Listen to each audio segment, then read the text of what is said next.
রায়গঞ্জের স্থপতি আর দর্শনীয় স্থান দেখার উদ্দেশ্যে কলকাতা রাধিকাপুর এক্সপ্রেস ধরে আজ সকালে এখানে নেমেছি। আমরা এখানে 3 দিন থাকব।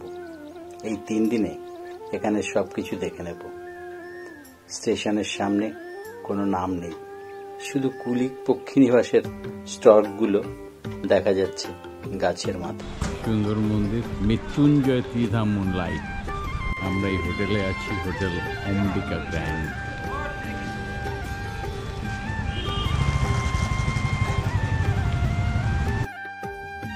আমরা ঢুকছি পক্ষীনিবাসে। আজকাল কোনো এন্ট্রি ফি ছাড়াই এখানে এন্ট্রি পাওয়া যায়। কুলিক নদীতে নৌকো চড়ছে, প্রচুর ট্রেন বসে আছে।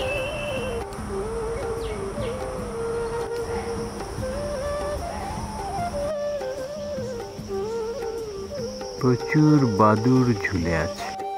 পাখিদের দেখা হয়ে গেলে আমরা চললাম মোহিনীগঞ্জ, এখানকার বিখ্যাত চাল তুলাই পাঞ্জি চালের সন্ধানে।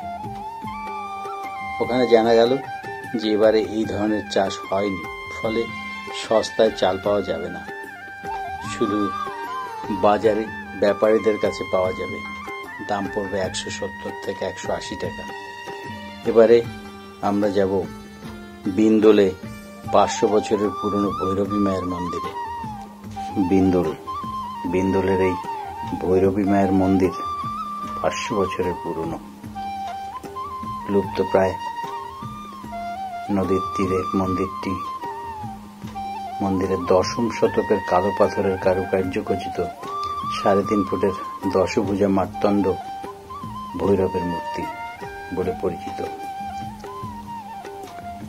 মন্দিরটি দক্ষিণমুখী দেয়ালের পোড়ামাটির কাজ আর এক গম্বুজাকৃতির চূড়া মোগল স্থাপত্যের পরিচয় বহন করে।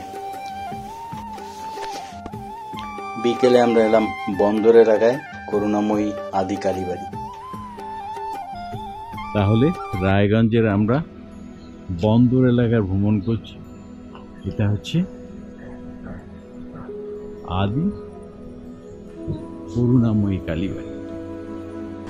এখানে সবাই সুতো বাঁধতে পারো মনস্কামনা পূর্ণ করার জন্য। এখানে আবার বলির কাঠগড়াও আছে। আদি করুণাময়ী কালী, মা কালী। এটা হচ্ছে আদি এলাকা, রায়গঞ্জের বন্দর এলাকা। একটু আগেই বললাম ওখানে ঢালু হয়ে নদীর দিকে নেমে গেছে। ওখানেই সব আগে বাণিজ্য হতো বন্দরে। কুলিক নদী থেকে এখানে সব নৌকো ভিড়ত, আর এখান থেকেই বাণিজ্য হতো রায়গঞ্জ। দেবীনগর শীতলা মন্দিরে ঢুকছি। মা শীতলা, ওখানে শীতলা মা রয়েছে, আর ওপাশে শিব। দেখো শিব কি করে। এইবার যাচ্ছি আমরা আসল মন্দিরে। এইবার দেবীনগরের আসল মন্দিরে যাচ্ছি, দেবীনগর কালী মন্দির। এখানে মায়ের নির্দেশে মন্দিরে চালা দেওয়া যাবে না, আর 1 রাতের মধ্যে মূর্তি তৈরি হবে, আর সূর্য ওঠার আগে আবার বিসর্জন হয়ে যাবে, পুজো হবে এবং বিসর্জন হয়ে যাবে। ওই একই রাতে পুজো, একই রাতে তৈরি মূর্তি তৈরি, একই রাতে পুজো, একই রাতে বিসর্জন। এই হচ্ছে, চালাও দেওয়া যাবে না মন্দিরে, এটা নাকি মায়ের নির্দেশ। খালি এইটুকুই যাচ্ছে মন্দির। 1 হাত সে বেদি, এই বেদিতে কালীমা মূর্তি তৈরি।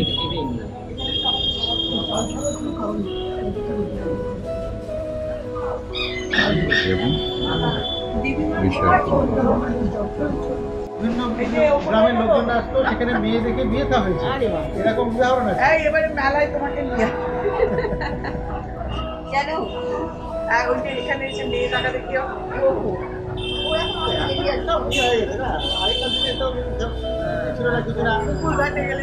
সবাই আমরা দেবীনগর শীতলা মন্দির, শিব মন্দির এবং ফাইনালি কালী মন্দিরের সামনে রসগোল্লা তৈরি হচ্ছে।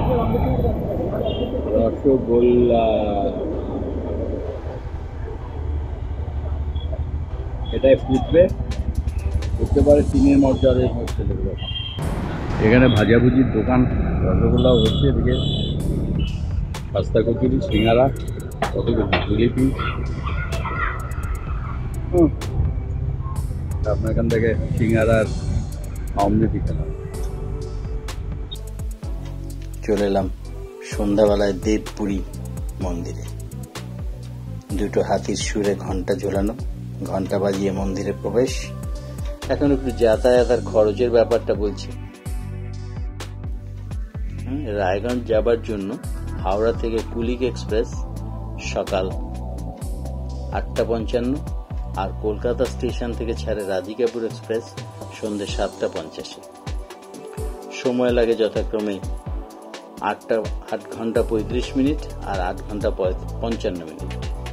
কুলিকের ভাড়া second sitting 165, AC chair car 590, AC economy 670, আর ভিস্তা ডোম আছে 1600 টাকা।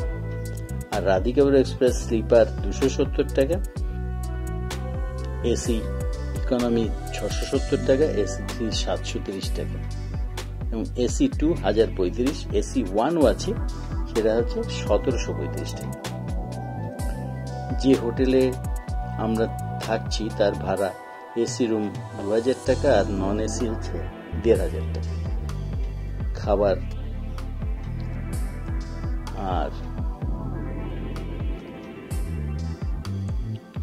খাবার দাবার গুলো পার ডে সবকিছু মিলিয়ে 450 টাকা। তার মধ্যে ব্রেকফাস্ট, লাঞ্চ, ইভিনিং টিফিন আর ডিনার।